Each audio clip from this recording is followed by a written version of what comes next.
সবুজে মোড়া এক স্বপ্নযাত্রা, দায়বদ্ধতার দীপ্ত দৃষ্টান্ত বীর মুক্তিযোদ্ধা প্রকৃতি বন্ধু মুকিত মজুমদার বাবু, যার চিন্তায়, চেতনায় আর কর্মে মিশে রয়েছে প্রকৃতির প্রতি অকৃত্রিম ও অক্লান্ত ভালোবাসা। দেশের সর্বোচ্চ বেসামরিক রাষ্ট্রীয় সম্মাননা স্বাধীনতা পুরস্কারে ভূষিত হওয়ায় তাকে সংবর্ধনা দিয়েছে প্রকৃতি ও জীবন ক্লাব ঢাকা জেলা। রাজধানীর কবি নজরুল ইনস্টিটিউটে অনুষ্ঠানে তাকে অভিনন্দন জানিয়ে প্রাণ প্রকৃতি রক্ষায় সম্মিলিত অভিযাত্রার দৃঢ় প্রত্যয় ব্যক্ত করেন বিশিষ্টজনরা। তারা বলেন, এই সম্মাননা পরিবেশ রক্ষার লড়াইয়ে নতুন উদ্দীপনা যোগাবে। সৈয়দ মাদিহ অদিতের রিপোর্ট।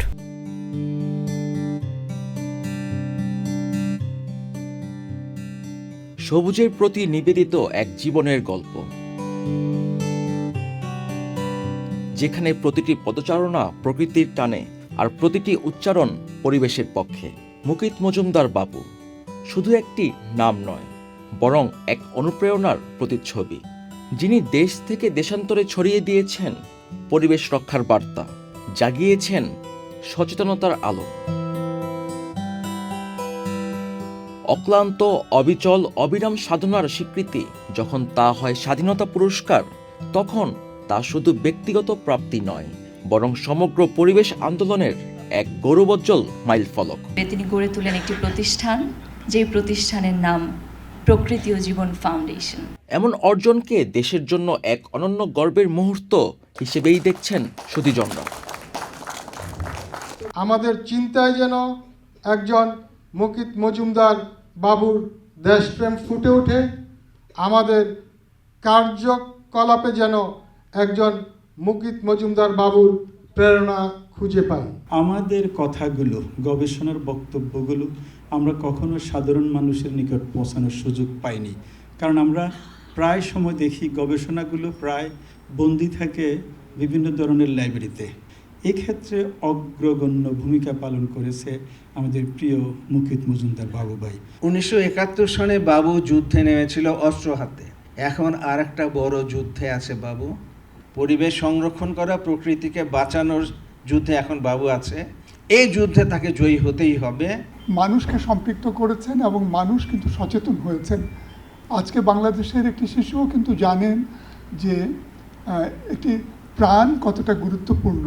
আমরা অনেকেই আজ ভালো নেই, এই ভালো কি করে থাকবো সে চেষ্টা কিন্তু বাবু ভাই অব্যাহত রেখেছেন। প্রথমবারের মতো পরিবেশ খাতে স্বাধীনতা পদকের প্রচলনে ধরিত্রী রক্ষার অভিযাত্রায় গতি আসবে বলে মত বিশিষ্টজনদের। যখন জীবনের সংরক্ষণে, প্রকৃতির সংরক্ষণে কেউ এগিয়ে আসে, এর তো কোনো পারদ যন্ত্র নেই, প্রমাণ করা যাবে না যে তিনি কত পরিমাণ ভালোবাসা নিয়ে, মমত্ব নিয়ে এগিয়ে এসেছেন। প্রকৃতি ও ফাউন্ডেশন যে কাজগুলো করে যাচ্ছে, আমরা সবাই সেখানে সমর্থন জানাই, তাদের সহযোগিতা করি।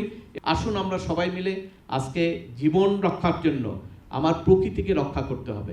একটি বাসযোগ্য সবুজ পৃথিবী গড়ে তুলতে আরও বিস্তৃত, আরও বহুমাত্রিক পরিসরে কাজ করে যাওয়ার দৃঢ় অঙ্গীকার ব্যক্ত করেছেন প্রকৃতি বন্ধু বীর মুক্তিযোদ্ধা মুকিত মজুমদার বাবু।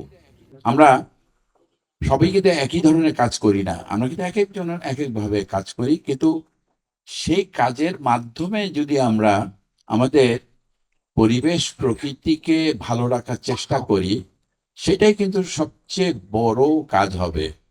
এখনই কিন্তু আমরা অনেক দুর্বিষহ একটি সময় কাটাচ্ছি, তাহলে ভবিষ্যৎটা কোথায় যাবে? দূষণে আমরা কিন্তু জর্জরিত করে ফেলছি এই দেশটাকে। আমাদের শিক্ষাটা কিন্তু শুরু হওয়া উচিত বাসা থেকে। আমাদের পরিবেশ প্রকৃতিকে ভালো রাখতে হবে এবং এই কাজটি যত বেশি আমরা সবাই মিলে করব, যত বেশি আমরা হাতে হাত রেখে এগিয়ে যাব, তখনই কিন্তু সম্ভব। আসুন আজকে একটি অঙ্গীকারই করি, আমরা যেন সবাই হাতে হাত রেখে বাংলাদেশটাকে ভালো রাখার জন্য এগিয়ে যাই। পরিবেশ সহ নানা ক্ষেত্রে গুরুত্বপূর্ণ অবদানে এমন গুণীজনরা নতুন প্রজন্মের জন্য অনুপ্রেরণার উজ্জ্বল দৃষ্টান্ত। নিষ্ঠা, নিবেদন আর নৈতিক দায়িত্ববোধ থাকলে বদলে যেতে পারে সময়, সমাজ, এমনকি সমগ্র পৃথিবীও। ফুল পাখি তরুলতা তটিনীর গান, চির জাগরুকার চির অম্লা সৈয়দ মাদিহ অদিত, চ্যানেল আই, ঢাকা।